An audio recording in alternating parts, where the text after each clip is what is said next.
ఏలూరు జిల్లా చింతలపూడి నియోజకవర్గంలో కూటమి ప్రభుత్వానికి వ్యతిరేకంగా వైఎస్ఆర్ కాంగ్రెస్ పార్టీ ఆధ్వర్యంలో నిరసన కార్యక్రమం నిర్వహించారు. చంద్రబాబు వెన్నుపోటుకు రెండేళ్లు పేరుతో కామవరపు కోటలో భారీ ర్యాలీ చేపట్టిన వైసీపీ నేతలు ప్రభుత్వ వైఫల్యాలను ఎండగట్టారు. చింతలపూడి వైసీపీ నియోజకవర్గ ఇన్ఛార్జి కంబం విజయరాజు ఆధ్వర్యంలో జరిగిన ఈ కార్యక్రమంలో పార్టీ శ్రేణులు పెద్ద సంఖ్యలో పాల్గొన్నారు. ఎన్నికల సమయంలో ప్రజలకు ఇచ్చిన హామీలను ముఖ్యమంత్రి చంద్రబాబు నాయుడు కూటమి ప్రభుత్వం అమలు చేయలేదని విజయరాజు విమర్శించారు. సూపర్ 6 సహా ప్రధాన ఎన్నికల హామీలన్నీ కాగితాలకే పరిమితమయ్యాయని ఆరోపించారు. రాష్ట్రంలో ధరల పెరుగుదల, నిరుద్యోగ సమస్యలు, రైతులు ఎదుర్కొంటున్న కష్టాలపై ప్రభుత్వం స్పందించడం లేదని మండిపడ్డారు. ప్రజలకిచ్చిన ప్రతి హామీని వెంటనే అమలు చేయాలని డిమాండ్ చేసిన ఆయన హామీల అమలులో ప్రభుత్వం పూర్తిగా విఫలమైందన్నారు.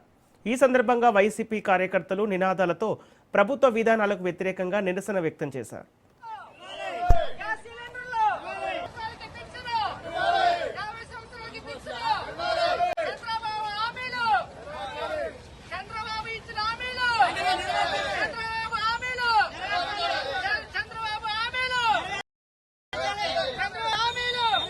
రైతుకు ఏటా 20,000 ఈ 3 సంవత్సరం వచ్చేసింది. 3,20,000 ఇవ్వాలి ప్రతి రైతుకి. అదే అడుగుతున్నా.